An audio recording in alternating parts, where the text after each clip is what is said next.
all. Today I'm going to take a look at Trevor Bender's Korea, The Fight Across the 38th, which was released in the 38th issue of C3I magazine.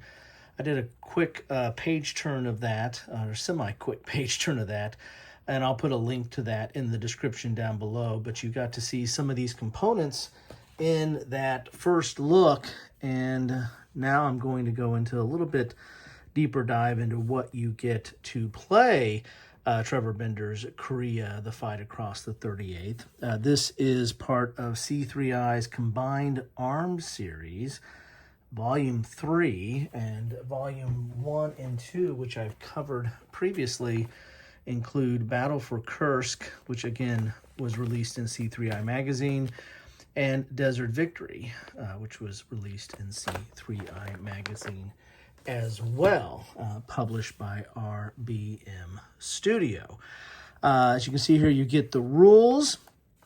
You get a couple of player aids that has the combat charts, combat results table, combat odds table. Very nice, good size font to read, and good thick player aid material. And you get two of these because it's a two-player game, and on the back you get the terrain effects chart, which has, of course, movement effect, combat effect, and notes.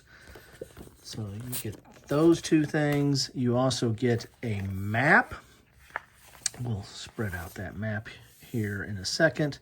And you get some counters. In fact, these are the counters for all three games that come in issue number 38. Again, three games in that issue. But the counters for Korea, The Fight Across the 38th, are right up here in the top left corner, as you can see here. And I think they're on the full, I think it's the whole side. I think these over here are for a Battle for Moscow, and then we have the Cadiz game. So basically, it's the whole left side, I believe, is for Korea, The Fight Across the 38th, which, as you can tell, here's the back side, concerns the Korean War. In fact, it involves, I think, the first 13 months of the Korean War and pushing the North pushing into the South. If I'm correct on that, we'll take a look inside the rules and take a look at that.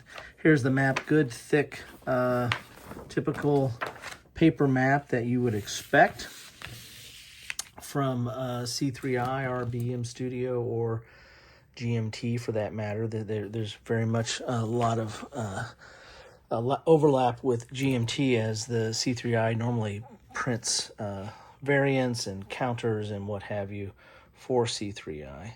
So there's the full map. As you can see, quite a bit here, long, because again, we're talking about the Korean Peninsula, which is long. Here's a terrain key down here. We've got Busan way down here. Sorry for the glare on that. Seoul, Poyang, and here's Incheon right here. And then we get up into China way up in there. We've got a turn track and reinforcement track up here. And we also have charts on both sides that have the sequence of play, the battle sequence, the combat results table, and combat results explanation with some holding box. And you have those on both sides of the map there. So that is some of the stuff you get. It's everything you get to play Korea, The Fight Across the 13th. As far as dice, you're going to need to provide your own, but if you're playing magazine games or buying magazine games, you're probably used to that already. Let's take a quick look at the rules here. It's dual column, full color, and as we can see here in the introduction, a full game is comprised of 13 months, 13 monthly turns, and portrays the elastic back and forth operations that ranged across Korean Peninsula. The operations are in some ways comparable to the wild swings of fortune seen in Western Desert of World War II, as covered in the game Desert Victory. Again, we show that was number 2 in the combined, volume 2 in the Combined Arms. In many ways, the Korean conflict was opening salvo of a nearly 5-decade Cold War that followed. Then we have here, the Korea uses similar mechanics to the Battle for Kursk, The Tigers Are Burning, as published in C3I Magazine number 34. That is volume 1 of the Combined Arms series from Trevor Bender. It was based on Battle for Moscow, as published in C3I number 25, and as such may be considered an expansion of that game in a series which includes Objective Kiev, found in C3I number 26. So there you have it. This is going to bring some new stuff into play. Let's look at an example of the counters here. Combat strength, movement strength, unit ID, unit type, turn entry, and the yellow shape is combined arms bonus. Again, that is the name of the series, is looking at combined arms. Here's the sequence of play. The rules are not that long. This is not that complicated of a game. I think we are topping out at 16 pages, but that is having extra material and further reading, talking about solo play, air power, and the like.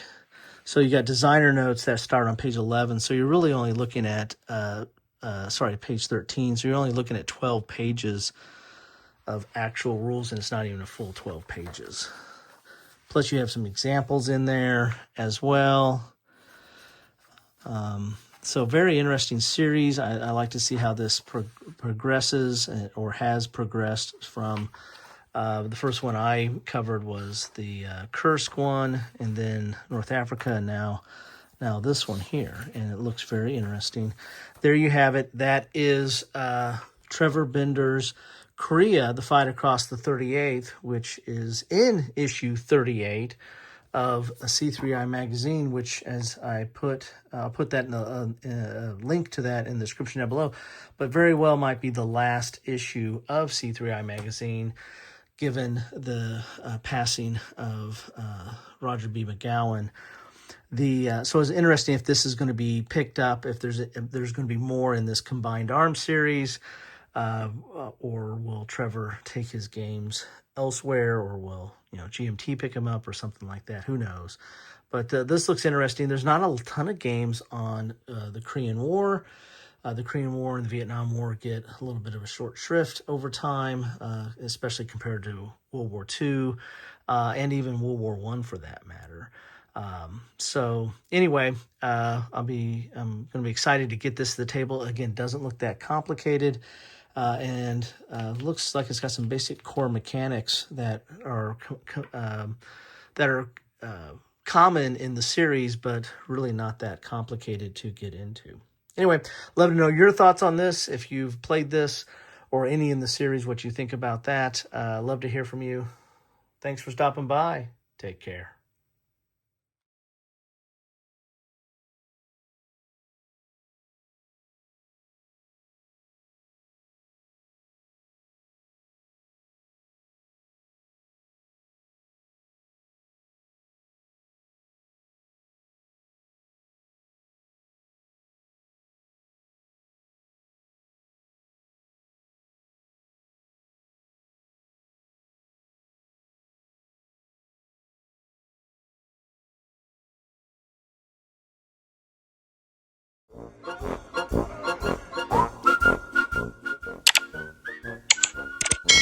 Thanks for watching.